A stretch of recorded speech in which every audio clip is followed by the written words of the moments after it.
আপনারা সবাইকে কেমন আছেন? আশা করি আল্লাহর অশেষ রহমতে খুব ভালো আছেন। আমিও আপনাদের দোয়া আলহামদুলিল্লাহ ভালো আছি। তো আজকে একটা রেসিপি নিয়ে আসলাম, এই গরমে একটা উপযোগী রেসিপি। সেটা হলো আমার সিলেটবাসী ভাই বোনদের জনপ্রিয় একটা রান্না। আমরা বলি টক, ওনারা বলে টেঙ্গা। তো এই টেঙ্গা বা টক রান্না করতে প্রথমে তো আমার লাগবে একটা পাতিলে, যে বসাই দিছি। এটা বাগারও না, কোনো মশলাও না, একদম অল্প মশলায় অল্প উপকরণে এই রান্নাটা হয়। তো প্রথমে আমি পাতিলটা দিয়ে দিলাম। এখন এখানে দিব আমি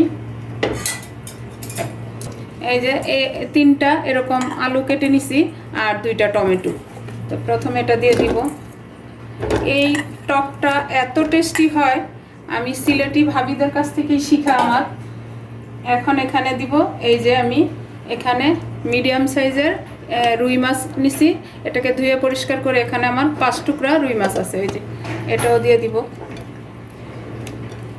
একেবারে স্বাস্থ্যকর একটা খাবার, আর এই টকটা দিয়ে পেট ভরে ভাত খাওয়া যায়, এরকম একটা রেসিপি।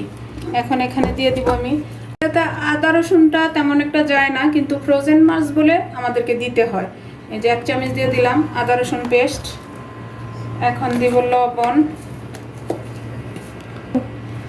আর টকের মধ্যে তো লবণটা একটু বেশিই যায়, তারপরও চেক করে দিবেন। প্রথমেই বেশি দিলেও সমস্যা। 1 চামচ দিব হলুদ গুঁড়া, 1 চামচ দিব মরিচ গুঁড়া। এটা অনেকে বলতে পারেন যে হাতে মাখা না, এটা হাতে মাখবো না, এমনিতেই এটা বসাই দিব। আর 1 চামচ দিব ধনে গুঁড়া, এটাতে জিরা গুঁড়া যায় না। আর দিব এখন 1 চামচ তেল দিব আমি, তেলও কম লাগে এটাতে। এখন এটাতে আমি পানি দিয়ে দিব, এই যে পানিটা দিয়ে দিব। আর টকের মধ্যে তো পানিটা একটু বেশিই দিতে হয়, কারণ টক তো একটু ঝোলঝোলই হয়। এই যে এখন আমি একটু মিশিয়ে দিই। রান্নাটা একদম সহজ। এই যে আমি 3 কাপ পানি দিয়ে দিলাম। এখন এখানে দিব আমি একটা পেঁয়াজ কুচি, এই যে দিয়ে দিলাম।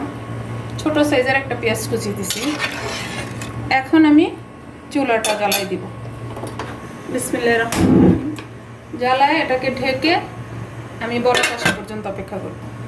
এই যে আমার টক বা সিলেটি ভাই বোনদের জনপ্রিয় একটা রান্না, এই যে বলক চলে আসছে, দেখেন মাশাআল্লাহ। এখন এই পর্যায়ে আমি দিয়ে দিব একটা রসুন কুচি। এই যে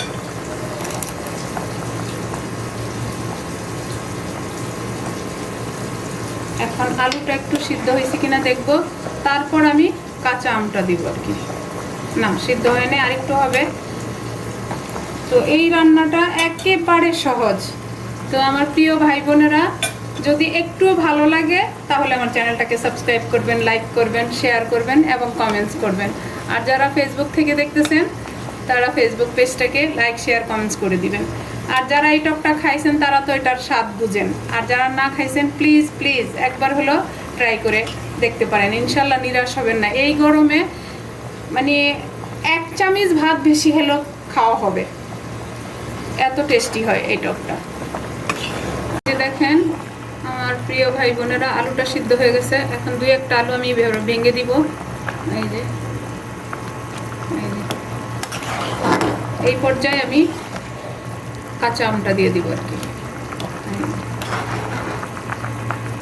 এই গরমে একটা টেস্টি খাবার, যা মুখে লেগে থাকার মতো। এখানে আমার বড় সাইজের একটা আম আছে, আমটা দিয়ে দিলাম। আমটা দিয়ে এখন এটাকে আমি রান্না করব। দেখেন আমার প্রিয় ভাই বোনেরা, সিলেটের জনপ্রিয় আর আমাদের টক রান্না অলমোস্ট হয়ে গেছে। এখন এখানে আমি 1/2 কাপ ধনেপাতা দিয়ে দিব। ধনেপাতাটা দিয়ে, তো এই যে আমার রান্নাটা হয়ে গেল, আমার সিলেটি জনপ্রিয় টেঙ্গা বা খাট্টা, আর আমাদের হলো টক। তো এখন এটাকে আমি নামাই নিব, নামায় সার্ভ করে আমি আপনাদের সাথে শেয়ার করতেছি। এই যে দেখেন আমার প্রিয় ভাই বোনেরা, কাঁচা আম দিয়ে রুই মাছের সিলেটি জনপ্রিয় টেঙ্গা বা খাট্টা বা টক রান্না করা হয়ে গেল। দেখেন মাশাআল্লাহ লুকটা দেখেন। এই যে আমগুলি, এই যে মাছ, এই যে ঝোল তো একটু থাকবেই, টক তো ঝোল খেতেই হবে।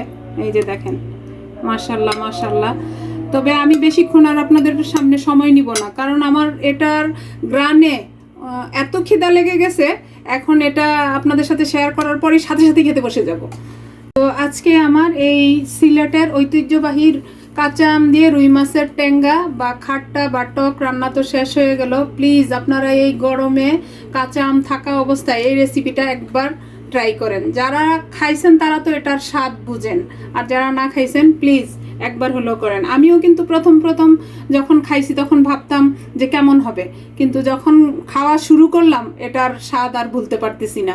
যখনই কাঁচা আম পাই তখনই আমি এই টকটা রান্না করি।